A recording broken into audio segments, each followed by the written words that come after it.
Hello साथियों, जय हिंद, वंदे मातरम। मैं आकाश तिवारी आप सभी बच्चों का एक बार फिर से स्वागत करता हूं ऑनसेट एग्जाम के चैनल पे। जितने भी बच्चे एसएससी, जीडी, एसएससी, एमटीएस और आरपीएफ की तैयारी कर रहे हैं, आरपीएफ वालों का तो एग्जाम भी चालू हो गया है, वो सभी बच्चे जल्दी से क्लास में जुड़ जाएंगे। आज का सेशन बहुत ही ज़्यादा इंपॉर्टेंट होने वाला है। आज के सेशन में साथ ही हम जीके का मॉडल पेपर 33 डिस्कस करने वाले हैं, जो कि पिछले साल एग्जाम में पूछा गया क्वेश्चन पेपर है। इस पेपर में टोटल हम 20 प्रश्न का डिस्कशन करेंगे। आपको सभी प्रश्न का जवाब कमेंट में करना है। तो चलिए आज के सेशन को शुरू करते हैं। उससे पहले जितने भी बच्चे क्लास को देख रहे हैं, एक बार सेशन को लाइक करके शेयर कर देंगे अपने सभी दोस्तों के पास जो एसएससी, जीडी, एमटीएस और आरपीएफ की तैयारी कर रहे हैं, ताकि सभी बच्चे जल्दी से क्लास में जुड़ जाएं। तो चलिए बच्चे, पहला प्रश्न, भारत के संविधान में निम्न में से कौन सा अनुच्छेद भारत के नियंत्रक महालेखा परीक्षक के कर्तव्यों और शक्तियों से संबंधित है? आर्टिकल 234, आर्टिकल 149, आर्टिकल 189 या फिर आर्टिकल 354? सभी बच्चे कमेंट में जवाब देंगे और इसका स्क्रीनशॉट लेते जाएंगे और सोने से पहले एक बार रिवीजन करेंगे। रिवीजन नहीं करेंगे तो आपका सारा पढ़ा लिखा बेकार हो जाएगा। रिवीजन जरूर से आपको करना है। तो साथ ही इसका जवाब हो जाएगा ऑप्शन नंबर बी, 149। आर्टिकल 149 में भारत के नियंत्रक महालेखा परीक्षक के कर्तव्यों और शक्तियों को संबोधित किया गया है। Question number 2, the great Indian novel के लेखक कौन हैं? विक्रम सेठ, चित्रा बनर्जी, शशि थरूर या फिर Arvind Adiga? Great Indian novel के लेखक साथी कौन हो जाएंगे? ऑप्शन नंबर सी हो जाएंगे, शशि थरूर। कौन हो जाएगा? Option number C, Shashi Tharoor. इस पर 5 स्टार लगा के स्क्रीनशॉट लेंगे। बहुत ही ज़्यादा इंपॉर्टेंट क्वेश्चन है ये। चलिए क्वेश्चन नंबर 3, भांड पाथेर निम्न में से किस राज्य का नृत्य है? गोवा, हरियाणा, कश्मीर या फिर सिक्किम?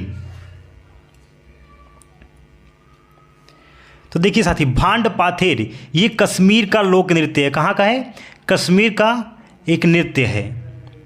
क्वेश्चन नंबर 4, नदी के, एक मैं छोटा कर लूँ आपको ऑप्शन भी दिखाई दे। चलिए, नदी के उस ज्वारी मुहाने को क्या कहते हैं जहाँ मीठे, ताजे व खारे जल का सम्मिलन होता है? तंग घाटी, द्वीप समूह, वलन या फिर ज्वार नदमुख? अब देखिए, नदी के उस ज्वारी मुहाने को क्या कहते हैं जहाँ पे मीठे, ताजे और खारे जल का सम्मिलन होता है, यानी कि मिलन होता है, उसको साथ ही हम क्या कहते हैं? ऑप्शन नंबर डी, ज्वार नदमुख कहते हैं। क्या कहते हैं? ऑप्शन नंबर डी, ज्वार नदमुख। सभी बच्चे एक बार सेशन को लाइक करके शेयर जरूर से कर देंगे। चलिए क्वेश्चन नंबर 5, निम्न में से कौन सा मुद्रिक सिद्धांत कहता है कि बुरी मुद्रा अच्छी मुद्रा को चलन से बाहर कर देती है? पैरेटो दक्षता, गुणक प्रभाव, मार्शल का सीजर्स विश्लेषण या फिर ग्रेशम का नियम? ध्यान रखेंगे, पिछले साल एग्जाम में पूछा गया प्रश्न है ये। तो सभी साथी कमेंट में जवाब देंगे और ध्यानपूर्वक क्वेश्चन को देखेंगे। तो साथ ही इसका जवाब हो जाएगा ऑप्शन नंबर डी, ग्रेशम का नियम। क्या कहता है कि बुरी मुद्रा अच्छी मुद्रा को चलन से बाहर कर देती है? Option number D is the right answer. Question number 6, निम्न में से कौन सा एक प्राकृतिक फाइबर नहीं है? टेरिलीन, ऊन, फ्लैक्स या फिर जूट? नेचुरल फाइबर इसमें से कौन सा नहीं है? सभी बच्चे कमेंट में जवाब देंगे। ऑप्शन नंबर आपका क्या हो जाएगा? फर्स्ट हो जाएगा, टेरिलीन। क्वेश्चन नंबर 7, भारत के योजना आयोग द्वारा कितने कृषि जलवायु क्षेत्र निर्धारित किए गए हैं? 30, 15, 10 या फिर 20? इंपॉर्टेंट लगा लेंगे, बहुत ही ज़्यादा इंपॉर्टेंट क्वेश्चन है। देखिए, भारत के योजना आयोग द्वारा कितने कृषि जलवायु क्षेत्र निर्धारित किए गए हैं? साथ ही आपका ऑप्शन नंबर हो जाएगा बी, 15। कितने? 15 क्षेत्र निर्धारित किए गए हैं। क्वेश्चन नंबर 8, निम्नलिखित में से कौन सा युद्ध अकबर द्वारा लड़ा गया नवीनतम युद्ध था? तुकाराम की लड़ाई, हल्दी घाटी की लड़ाई, थाने सेरी की लड़ाई या फिर पानीपत का द्वितीय युद्ध? तो साथ ही अकबर द्वारा लड़ा गया नवीनतम युद्ध कौन सा हो जाएगा? Option number B, Haldi Ghati की लड़ाई हो जाएगी। ऑप्शन नंबर बी आपका सही जवाब हो जाएगा।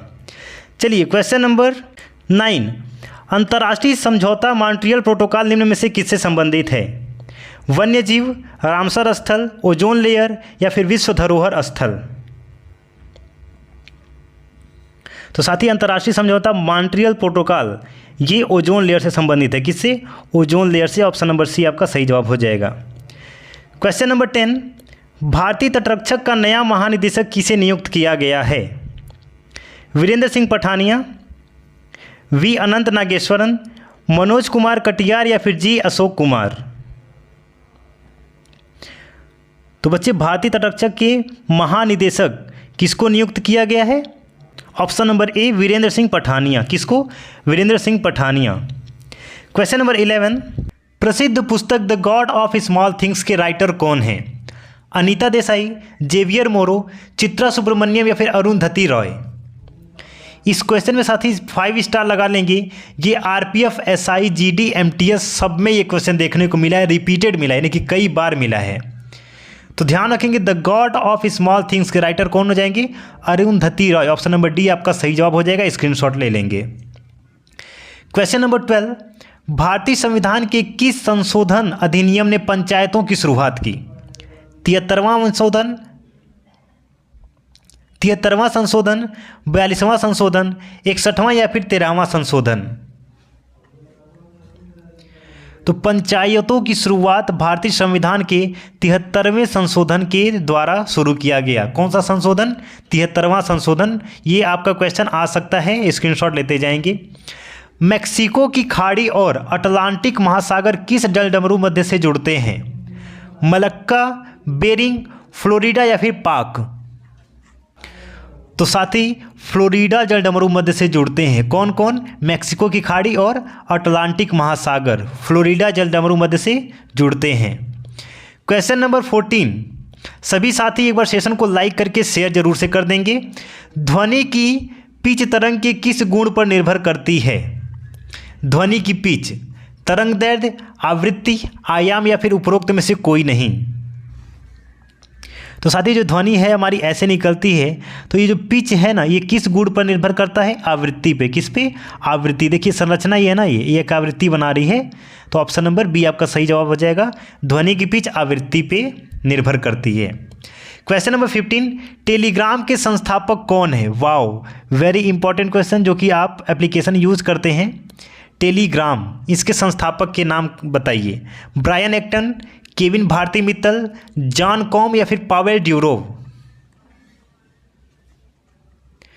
तो टेलीग्राम के संस्थापक पावेल ड्यूरोव है। कौन है? Pavel Durov. याद रखेंगे, इसीलिए बोलता हूं स्क्रीनशॉट लेते जाएंगे। सौर मंडल में किस ग्रह को भोर का तारा कहा जाता है? बृहस्पति, पृथ्वी, शुक्र या फिर शनि? आप कभी भोर में उठे होंगे तो देखते होंगे बहुत बड़ा सा एक तारा दिखता है कि नहीं? तो उस तारे का नाम बताने कि भोर का तारा किसे कहा जाता है? शुक्र को कहा जाता है। किसको कहा जाता है साथी? शुक्र। बहुत तेजी से ये चमकता है। क्वेश्चन नंबर 17, अशोक किस राजवंश से संबंधित थे? इंपॉर्टेंट लगा लेंगे। वर्धन, मौर्य, कृषाण या फिर गुप्ता? और मुझे नहीं लगता है कि इसका जवाब मुझे देना चाहिए, आप लोग कमेंट में दे के बता दीजिए कि अशोक किस राजवंश से संबंधित थे। चलिए अगला प्रश्न देखते हैं, आप लोग कमेंट में इसका जवाब बता दीजिएगा। शीतोष्ण कटिबंध चक्रवात की विशेषता है? वाताग्र, बहती हुई हवाएं, सूखी हवाएं या फिर गर्म हवाएं? अब देखिए शीतोष्ण कटिबंधी चक्रवात, इसकी विशेषता क्या है कि इसमें ठंडी तथा गर्मी दोनों हवाएं होती हैं। कैसी होती हैं? ठंड और गर्म दोनों हवाएं होती हैं, तो इसलिए इनको वाताग्र कहा जाता है। कैसा कहा जाता है? वाताग्र। ऑप्शन नंबर ए आपका सही जवाब हो जाएगा। क्वेश्चन नंबर 19, कैल्शियम हाइड्रोक्साइड के निम्न में कौन सी उपयोग CO2 के साथ अभिक्रिया नहीं जुड़ता? मोटर की कठोरता, इमारतों की सफ़ेदी करना, जानवरों की त्वचा से बाल निकालना या फिर ऑप्शन नंबर डी ए और बी दोनों? तो बच्चे देखेंगे कैल्शियम हाइड्रोक्साइड जो CO2 के साथ अभिक्रिया नहीं जुड़ता, वो कौन हो जाएगा? मोटर की कठोरता। आज का अंतिम प्रश्न, पित्त में संग्रहित किया जाता है? पित्त में संग्रहित किया जाता है क्या? पित्ताशय, ग्रहणी, यकृत या फिर प्लीहा? इसका जवाब देखने से पहले सभी साथी सेशन को लाइक करके शेयर कर देंगे और इस चैनल को सब्सक्राइब करके रखेंगे। डेली यहाँ पे जीके और हिंदी का पिछले साल एग्जाम में पूछे गए प्रश्न का डिस्कशन कराया जाता है। हिंदी का सुबह 8 बजे और जीके जीएस का शाम को 7 बजे। टाइम याद रखेंगे, डेली आपका यहाँ पे सेशन चलता है। तो चैनल को सब्सक्राइब करके रखेंगे, जब भी वीडियो अपलोड हो तो सबसे पहले आपके पास नोटिफिकेशन से पहुँच जाए। तो पित्त में संग्रहित किया जाता है क्या? पित्ताशय। ऑप्शन नंबर ए पित्ताशय। साथ ही अगर आपको इस क्लास का PDF चाहिए तो टेलीग्राम चैनल आप ज्वाइन कर लीजिएगा। कमेंट में मैंने पिन करके रखा हुआ है, यहाँ पे उसका PDF भी प्रोवाइड कर दिया जाएगा आपको। मिलते साथ ही नए सेशन में। जय हिंद, वंदे मातरम।